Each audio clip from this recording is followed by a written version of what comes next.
only ventured into maybe 3 or 4 of these so far. For now, we're going to actually get into the project environment. And the project environment, I mentioned probably in one of the first classes, is generally where all the modeling really occurs for a project. And when you're working on a building or whatever kind of architectural project you're working on, everything would be done in the project environment with instances of family environments where you would, kind of exit out of the project environment, open up a family, and kind of work on a curtain panel component like we've been doing, or conceptual mass, or other components that eventually get loaded into the project environment and then used further. So today we're going to start the connection between the families and the project environment, and how we can actually see the conceptual mass being used also in that environment. So for now, let's open up a new project. It should just open up a project. You might occasionally get a pop-up dialog box that occurs that would say something like, actually I think if you go to new, using the application menu and then project, sometimes you get a dialog box that pops up that asks you to choose a template file. By default, I would just always keep whatever is shown here under the, it says C program data Autodesk, and it has a generic template file. Later on, as you get more advanced or you get into an office, occasionally offices or even yourself, you might set up your own template file, which is basically a starting point within Revit. Everything in Revit in the project environment always has at least one component already built into it. So it'll have your line styles, it'll have at least a couple different line styles, a couple different line weights. It'll have a couple families that are loaded into the project environment, and different profiles, basically items that you can always start from and then manipulate. Revit in the project environment, especially when you start working with stairs and railings, you always start with one that's already built into the project environment, and then you either duplicate it and start to manipulate it, or you duplicate it and kind of start with all new parameters after that. So always just hit the OK button there if you ever get that dialog box to open up. Same thing in the project environment. I like to separate my properties and my project browser, because as you develop, you can see off to the left, you'll have a lot of parameters that will occur in your properties dialog box that are changing with every single command that you utilize. Also, this project browser, especially when you're working on a very large project that might have, let's say, 100 sheets in it, for your construction documents, this browser is going to grow exponentially with every view that you create. And so you really want to have those separated as much as possible.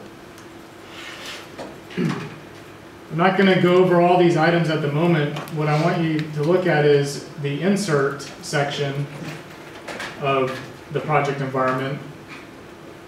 This is where essentially Revit can import any kind of CAD file, and when you link, you can see all the different files that you're able to link in. You can link in DWG files, DXF, DGNs.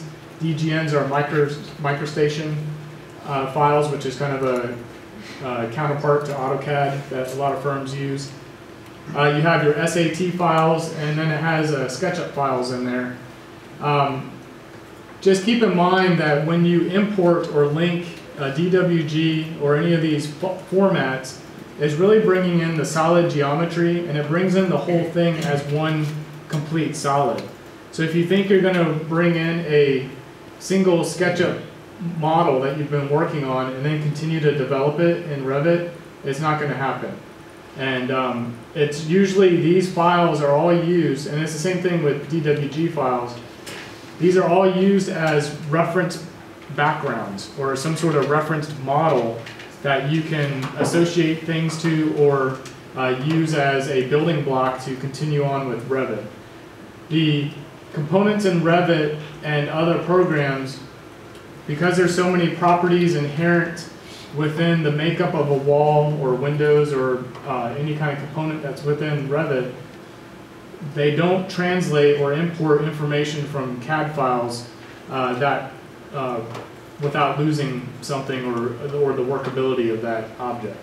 And we'll get into other methods later on of how you can do workarounds, but it involves a lot of workarounds, to be honest. There's a difference between linking and there's a difference between importing. If you bring in a DWG file and you import it, you're actually inserting the file into the project environment. If you link, it's just like in AutoCAD if you're working with XREFs. If you've ever worked with those, basically it's another file that's being referenced in, but you can still go into that referenced file, do some changes or manipulations to it, and the next time you reload it or open up Revit, you should see the file actually change or the background change. If it's imported, if you want to see any of the changes, you have to delete it and re-import it. So that's the difference between the link and the import. Linking is usually when you think you're going to be working on that file over and over again. The next tab I want you to look at is massing and site. You have, and I don't know why these are actually put together, because massing is kind of its own element. It's what we've been working with that new conceptual mass and the curtain system. And then also you have roof, walls, and floors. But basically these components over here, if you use an in-place mass, it's essentially the same environment as you've been working in called the new conceptual mass in the family environment. It's just, if you're working in this component, you're actually just modeling within the project environment, and you don't really necessarily have all the project parameters that you would have if you're working with the family environment. So this is basically for one-off quick massing items, such as if you wanted to make an angled wall or a curved wall that is curving in different directions, you'd probably build an in-place mass, something that you don't really care about all the parameters changing. It's kind of a one-off object. That's when you'd use this. Otherwise, you're going to be exiting out and using that new conceptual mass environment that we've already been working in. The other half of this is the site tools that are available in Revit.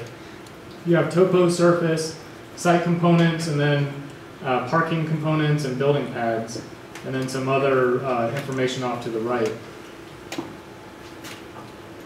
To build a topo surface, there are basically two methods. One is if you click on massing and site, and you click on topo surface, by default it has place point selected, and then the next item over is called create from import. Let's say you have a site plan that is an image file, something from a PDF or something from kind of like a Google Earth, and you turned on the 10-foot contours, but it's not any kind of information that's actually in 3D.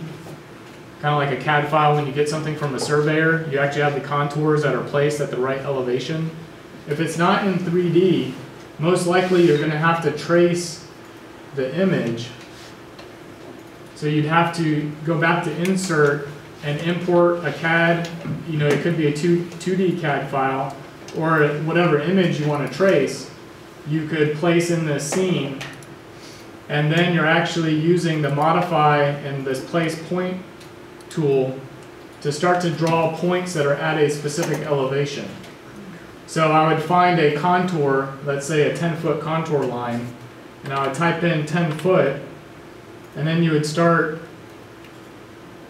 probably want to be in the site plan over on floor plans, and you would actually start placing all of these points that are literally at a 10-foot elevation. Then I'd go find my 20-foot contour, change my elevation to 20 foot, and then also trace over it. You can see that all the contours in between start to generate. And you'd kind of have to do that for every contour because the information is not in 3D. Once you're done, you check the box that says to complete it. And then if we go into view and create a default 3D view, we can rotate around and look at this great site that we just created. Now your site is always going to be a single plane. It is not going to be ever a big solid chunk like you might build a topo surface and then try to build down the sides and make like a chipboard model. It's always going to be a single surface. But if you go into any site view, and I'm going to cut a section through it. So I went to view, clicked on section, and then I'm going to left click and right click, or left click again, kind of a start and end point.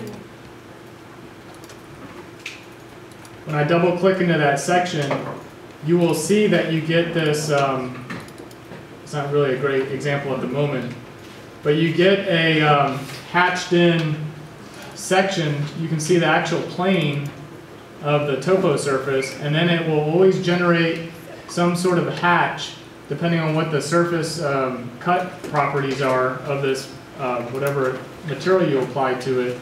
It'll generate a solid surface or a solid cut or a hatching all the way down to 0 or down to the ground, down to a ground plane.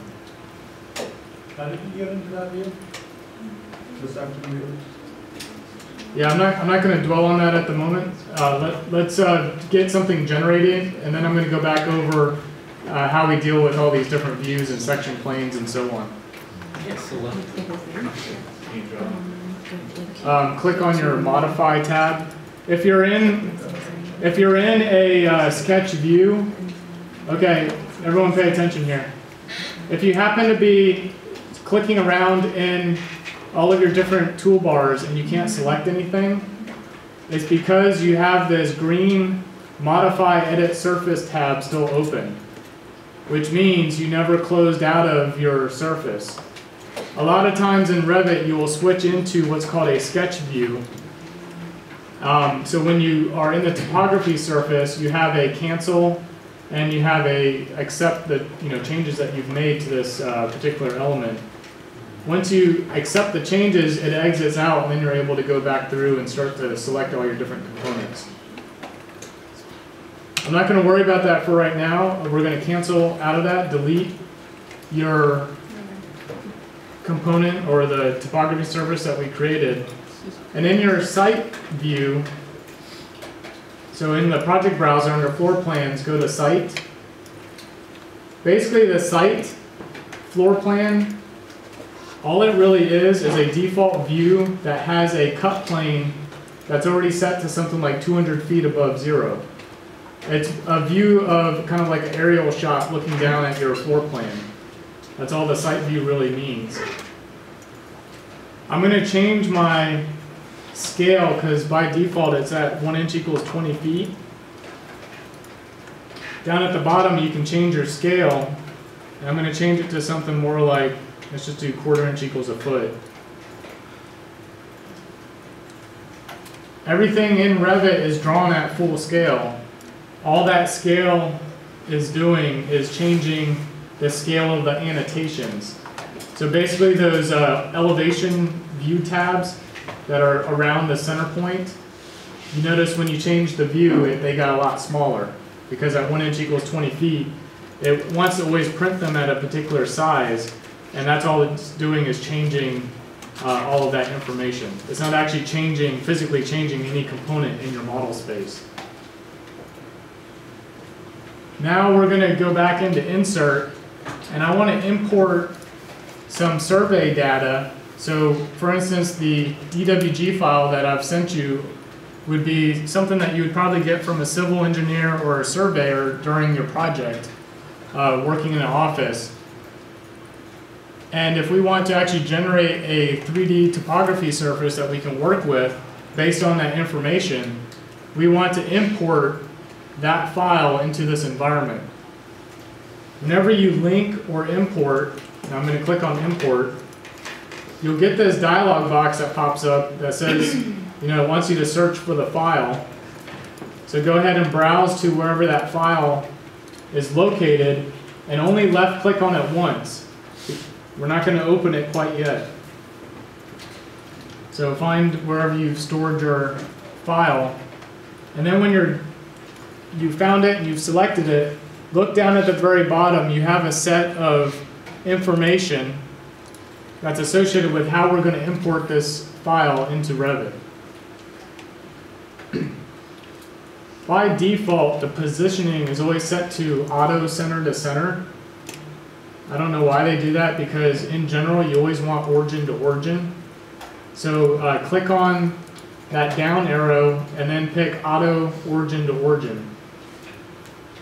What that means is the model, or this particular contour, set of contours, is going to come into the Revit environment in the exact same place that it was modeled in the DWG file.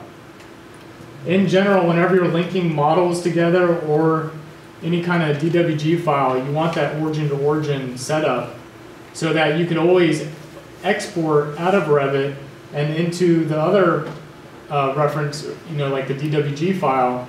And if you import that in as reference to reference or origin to origin, you're always having the model pop into place at exactly the right location. The next one is colors. It's set to invert. I always select it to preserve. I want the same colors that it was modeled in. And then you have these other options as to where to place it. Right now it's only level 1. I keep all layers selected. Import units should be auto detect. And then you also have this other feature called current view only. I'm going to keep that unchecked for now, but keep in mind that everything in Revit is connected. So all of these views, even though it's a floor plan view, say we're looking at level 1 or level 2, it's all connected to your elevations and your 3D views and everything else, because you're really just viewing different parts of the model environment.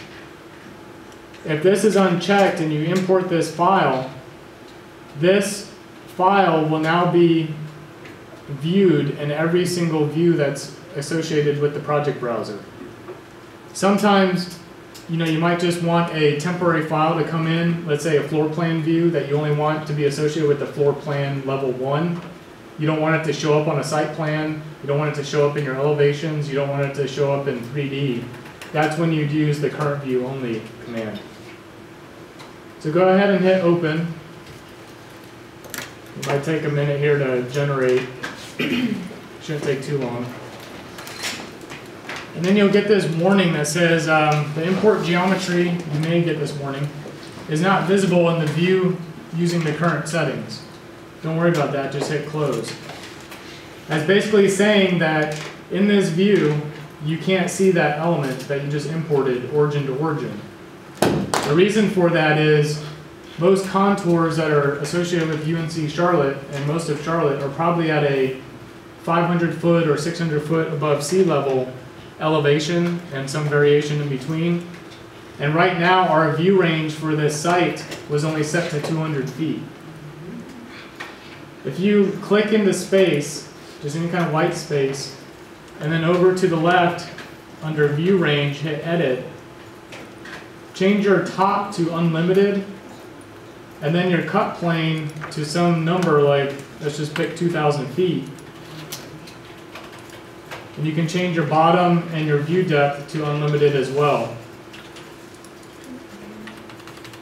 And then hit OK, you should see contours pop into place.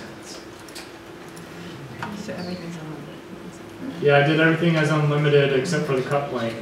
Oh, cool. Then if you type in ZF, that's your zoom full or zoom extents in Revit. This is a small little section of UNC Charlotte. Actually, most of the campus is off to the right. The research campus is up here, above here, and then all the rest of the campus is off to the right. This is kind of the bottom left section, basically where there's a big ravine that's running through the campus. That would be appropriate for where we're going to be building bridges eventually. And I also chopped it down to a reasonable size that we can actually work with. Next, if you click on, in your project browser, double click on the 3D view.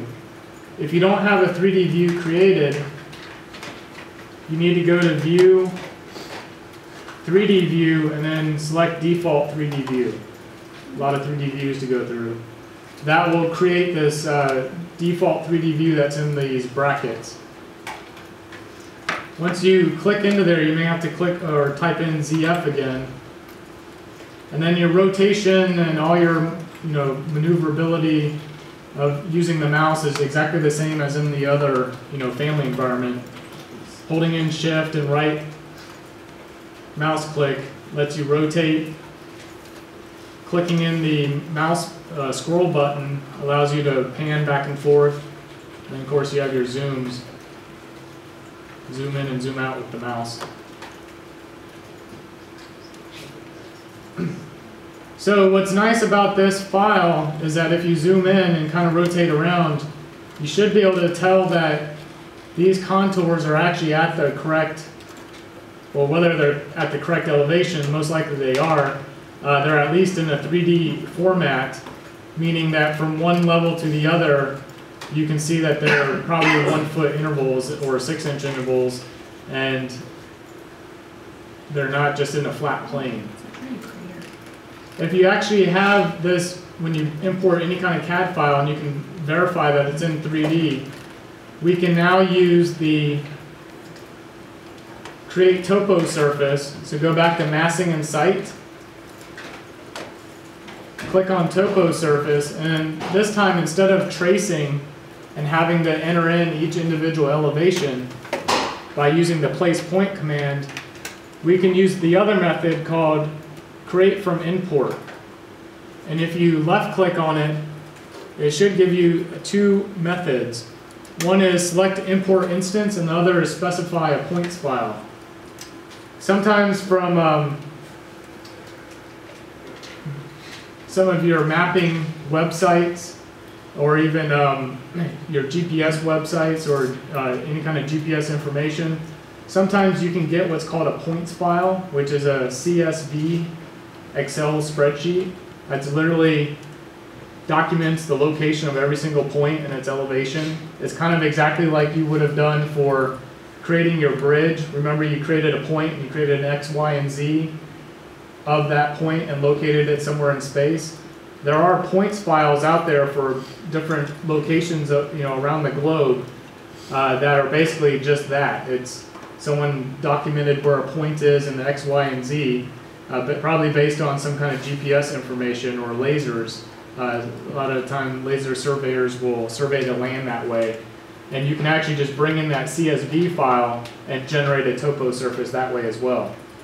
You can also experiment with that. Could be something you could actually create your own CSV file. And we're not going to go into all those at the moment. But you could, for Studio, generate your own CSV file, maybe even from another program, and then import it to create a surface. The other method is if you've already loaded in a DWG file that's in 3D and has these contour vectors, we can say select import instance,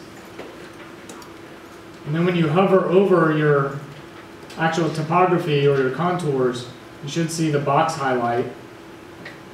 Down at the bottom, it's asking you to select a 3D import symbol to add to a surface. Anytime you import a file, Revit refers to it as a symbol.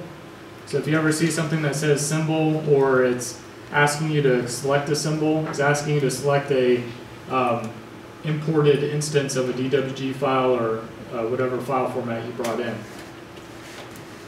Now when we click this, next you'll get a dialog box that pops up. There's only 3 items here, but this is basically showing you the different layers that are associated with this file. I've already purged out all the unnecessary layers. So there's a level 0, and then there's an index con and an intercon. In AutoCAD and most surveyors and civil engineers, you'll have all different types of layers that will pop up here. that will have to do with walkways, curb and gutters, utilities, tree lines, all this information that you don't really want to use to generate your contours. So what you'd have to do is actually find the layers that you need, and most surveyors and civil engineers will be using a similar format, and it will have the word CON as part of the layer name. This is one reason why Revit does not use layers. Remember I told you at the very beginning, you can do visibility graphics, and everything that you do in Revit is associated with a category. Well, in Revit, as long as everyone's using, placing a door or placing a window, you can always find out how to turn off and on that particular element because Revit is using a standardized system. Whereas CAD, it's all going to be user defined or created. You're hoping they're using some sort of standard. If you can't find the appropriate layers, you may have to actually open up the survey information that you got from the engineer in AutoCAD or some program that can read AutoCAD, and you have to actually physically select the contour and see what it's, what level or layer it's actually saying that it's on. And you'd have to document that so that when you go to this step, you know what to select. So just keep that in mind. The other part of this, and I'm going to uncheck 0 because there's really nothing on 0, but if there is, that might not be at a contour elevation and your contour surface isn't going to be created correctly. I'm going to hit OK, and as soon as I do this, down at the bottom here, you're going to start, well, first of all, you're going to see your wheel. It's going to start spinning. And down here at the left, eventually, you should start to see a progress bar. There you go. It's starting to generate. It might get stuck at 50%. Let's see how fast this might go.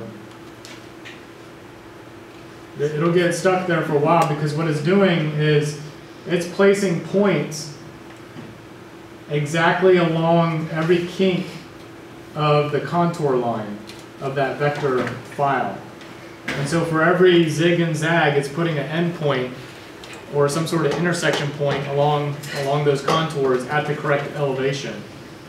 So it's going to take a little while to generate, and it looks like it's going a lot faster than my computer did, so this might actually work pretty good. So this is like a lot more accurate than how we were lofting the lines, and it was kind of just bending how it thought, like it's actually like laying on top of it, like a drape.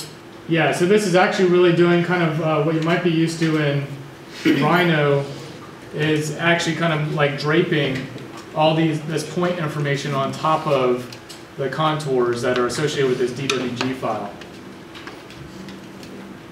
It actually looks like we're moving pretty fast here, so I was originally going to say that we could switch into the other Revit file, and we could also open up another Revit application we have open, and you could continue working on families or other components if you wanted to wait for this thing to generate. Let's see where we're at here.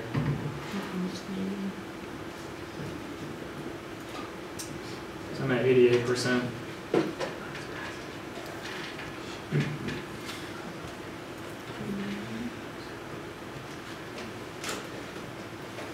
Just give it a little moment here.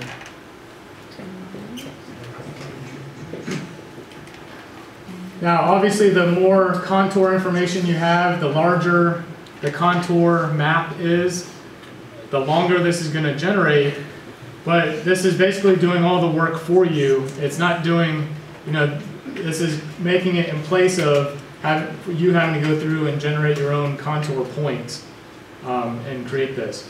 This is also follows the same topography making methods that you would use in Rhino. How many of you actually use the extract points and then create a patch to make a topography surface? How many of you are just lofting all your contours together? You probably run into a lot of errors doing that sometimes. I'll one day point you to a tutorial I have online that has to do with my digital methods class. That basically is a way of, basically the way that Revit is working is you can take a set of contour information from a CAD file, select all the contours in Rhino, and extract the points. When you extract the points, it's putting a point on every kink and intersection along the contours, and then from those points you can generate a surface. That's exactly the same method of what Revit just did here. So a lot of you are still generating, but if you look on the screen now, I've got a ton of point data. If you zoom in, you can see all the different points, and they're going to be black blobs everywhere. Basically all these points that are been draped over and extracted on top of those contours. If you left click on, let's see if I can hover over a point and left click on it. It'll take a minute for it to think. Shouldn't take that long. As soon as you click on a point, it will give you the readout up here in the options bar of what elevation that point is located.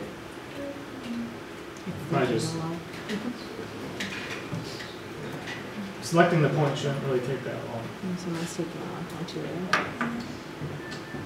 If it was in a wireframe view, it would be quicker. Yeah.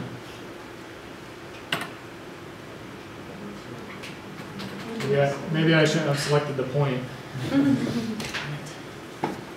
Well, anyway, all it was going to do is, whenever it's done thinking, is it's going to actually just show you exactly that information bar that you had. Kind of like when we were in the add or place point command, you had where you could type in the elevation and it could be at 10 foot or 100 foot or whatever. Basically, it should be popping up an elevation here that you could technically edit. So I could say, if whenever this is done, it says this is at 600 feet, I could change it to 601 feet, and it will actually move that point up and down. We'll move a single point, not the whole contour. Exactly. All right. Nice. Okay, I just hit escape a bunch of times and exited out of that. You may have to do that. Just hit escape 20 million times, or yours actually popped up. So you might actually be able to see what the elevation is supposed to be.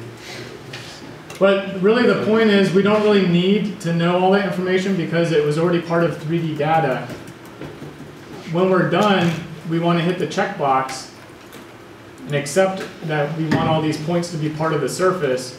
And again, it's going to take just a minute to think for this initial stage. So just hit the checkbox to accept all of these points to be part of this sketch. And it's going to generate down here again for just a little bit. Luckily, you don't build site models very often, or you don't have to have this part of the process done, on a regular basis. So there's kind of like a quick time generation. Will it take this long to save every time you save this too? No. It's just putting in all that data into the Revit environment so that whenever you hit save or whatever, it won't be that. It won't take that long. Can you go back to those points now, or no? Because we've closed it. Yeah. So basically, by hitting the checkbox, what has happened is you've closed out of that editing mode of the topography surface. You can always go back to that surface and left click on it. And anytime you left click on it, you have this edit surface button that will appear. If you click into that, you will then go back into the editing mode. And I'm not going to do it right now because it might take a minute to go into that mode. But that will make it so that you can generate all those points again. But basically, I just want to know what this topography looks like, once it's actually a solid surface. And if you can't see kind of the view that I have on screen, down at the bottom, if you change your display view to something like shaded or consistent colors, that will make it so that you get kind of a brown surface topography look. If you left click on top of the topography, so that you select it all again. Over to the left, you can assign it a material.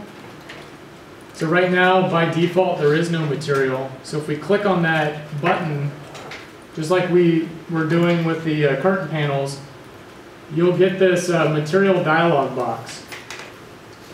And if you remember when we were in the family environment, you only had maybe 6 materials that you could actually pick.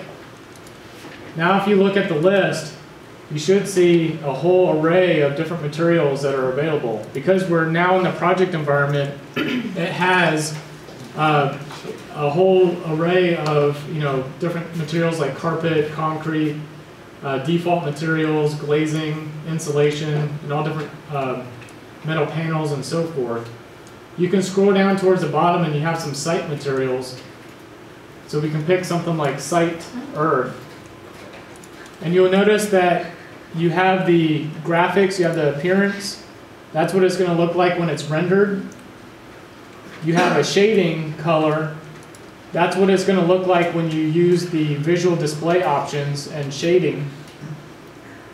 So if you don't like the brown color, you can just change this color to, let's say, green. Make it look like grass or something. You also have a surface pattern, which isn't really used on the topography, but you also have a cut pattern. The cut pattern has to do with whenever you cut a section through a component, this is what's going to appear as the hatching. So remember, I did a section cut, and then I had a hatch pattern that showed up automatically. You can scroll down and pick a solid fill, and then give it a black solid fill, or maybe something like a dark gray. I'm going to do like a dark gray for now and hit OK.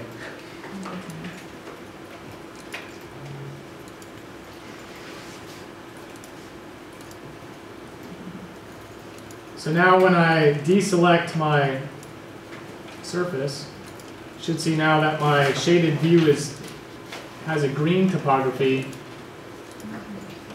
or whatever color you decided to change it to. If we go into the site view, so go under floor plans and go into site, this project browser is like navigating through different views within, let's say, Rhino or 3D Studio Max. Sometimes you can click on the top view, you can click on a left view or a right view, or a 3D perspective. That's really the same thing as what this project browser is doing. We're just clicking on different top views or elevations or 3D views. If you click under View, the View tab under the project browser, this is how we create more, project browser, sorry, the menu at the top. If you click on View, all of these items that are selected up there or shown, such as section, callouts, elevations, plan views, sheets, 3D views, drafting views, and so on. Every time you click on one of those, you're basically making a new view in the project browser. So I'm going to show an example of creating a section so that we could study what this looks like in one particular section, and then also verify that our section cut appearance is working the way that we want. I can click on section, and it wants you to, down at the bottom, click and enter the section start point. So left click somewhere, and then you're going to be selecting the end of the segment, so the end of the section cut. And if you zoom in at the different ends of the section,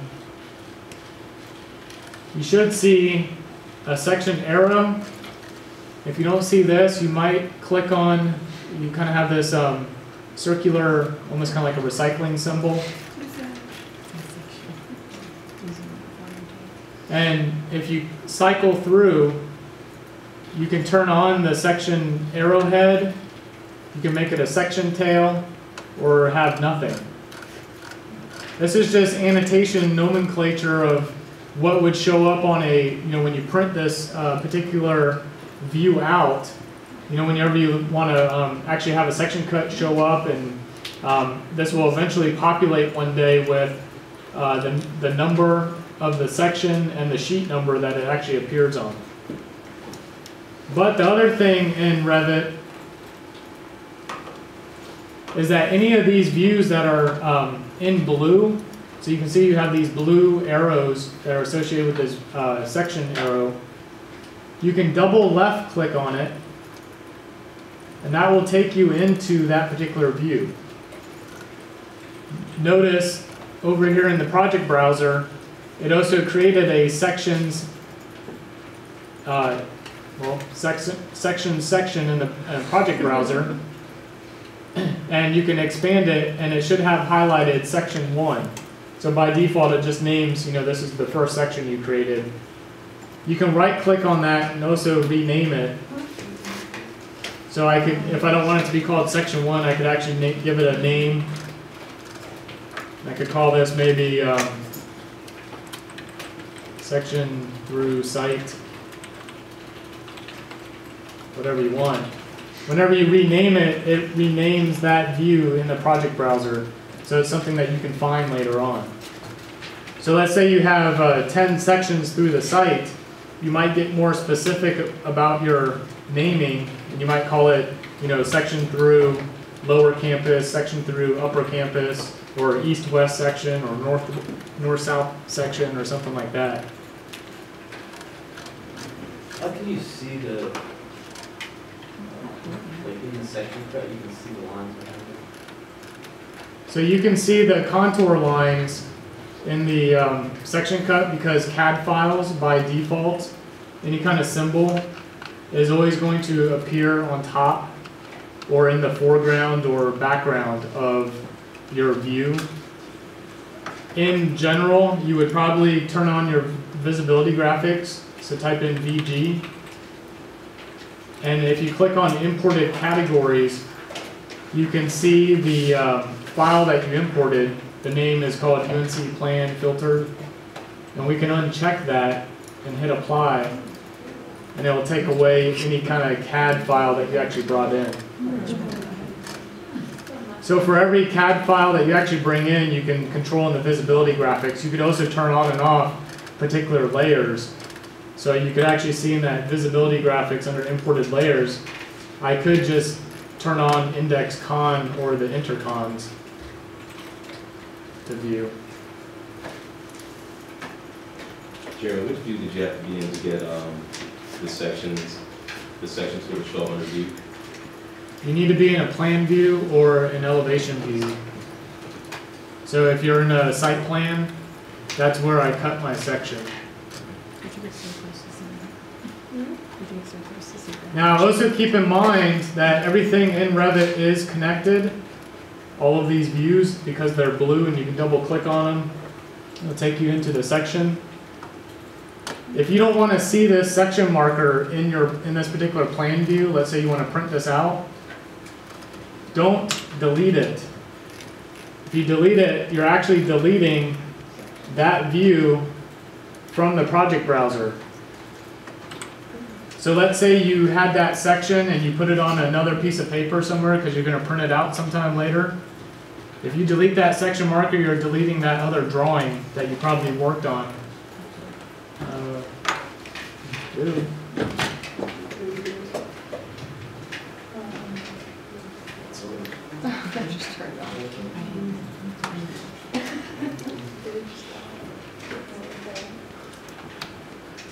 Somehow our This level.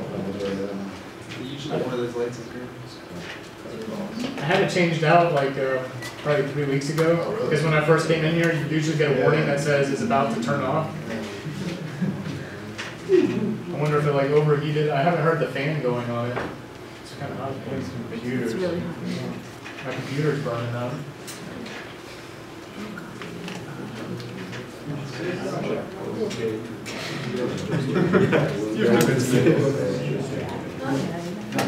Ryan, just fix it. Two red lights on this. We have a tech guy in here. Yeah, that's Brian. Ryan will fix anything. Yeah, Brian. Well, I have to get a helicopter up there. I like the sky.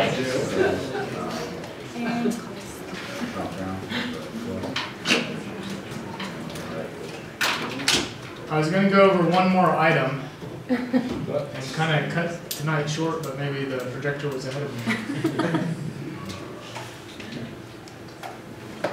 Okay, we'll have to talk to the Max about this. What I was going to do, maybe I can kind of instruct you guys from here, is if you can imagine up here. Actually, if we can get the camera to film here. Oh, yeah. No. We'll start this on next class. Basically, what I wanted to do is in the topo surface, this will be your assignment actually, is we've generated a topo model. So you probably want to save this so you don't have to watch your screen generate all of those topo models again. And when you save a project, and you do save as project, you're going to actually be getting a RVT extension instead of a RFA extension. Remember when we were in the family environment, it was a .RFA. Now your project environment is actually going to be a RVT. So go ahead and save your project. You might save this for now as topo surface.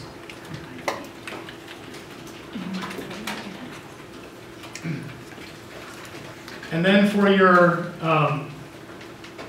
assignment, I want you to create another topography surface on top of this, and it really literally needs to be 4 points. Maybe maybe you can just trace the boundaries of this existing topography surface. So get into a site view, use the place point method, and randomly at first just draw it maybe at like 100 feet. Draw points at all 100 feet, tracing the corners of this surface. Then give it a water material and exit out of the surface. It should be floating somewhere either under or over your actual topography surface, this one that's actually modeled. Once you've created that, go back in and edit the surface. So you'll edit the water. You'll select all of the points together. So you only have like 6 points maybe. Select all of those points and play with the elevation of where that water is going to be in relationship to the topography surface that's already generated as Earth. Eventually you should get it to a point, I'll say probably around 630 feet elevation, or maybe a 640. And you should start to see what's kind of a river that's running through this section of the campus. Go ahead and play with, what elevation you'd like that to be at, but just keep in mind eventually, we can obviously go back and edit those points at any time, and change kind of basically as you move it up and down in the from 640 feet to 645 feet or so on, your river will either be really small or really wide, because it's going to be kind of tracing on top of the ravine or the actual sections of this topography. So you're going to upload that. I want to see what you guys have done. Upload that to the class website. And then beginning of next class, we'll get into how to start to actually bring our bridge into this component and then work further from this. I'll stay a little bit after here to, if you guys have any immediate questions about your curtain panels, because obviously I can't talk about anything here with the screen dead. And I can kind of go on and do some one-on-one help. Other than that, see you guys on Thursday. Will you show me how to fix my visibility? Yeah. This kind of cut out on me. Has that ever happened to you? No. Yeah, halfway through class, it just no warning. Like normally it would give you a The flame is going out. Yeah, nothing like that. It just kind of cuts off. You need fire or smoke or anything. No. My Get two red lights. Yeah, I've got 2 red lights. Oh my gosh. All right. So, need a backup. We need one that just like this thing rotates and there's like a new one. All right, so the ground. So you said, Is it? what was it, the rendering or something? Yeah. I didn't want to like say the wrong thing. to do the visibility graphics. 5 Oh, minutes. no, like the, Yep. how my computer wasn't working, the software. Oh, yeah.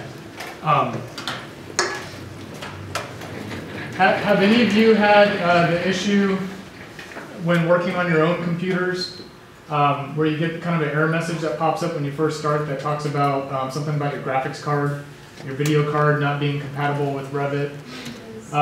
If you have that ever pop up, a lot of times that's going to lead to more errors as you work in Revit. For instance, Joseph, on last class, we were trying, he couldn't get his reference points to actually be hosted on a reference line.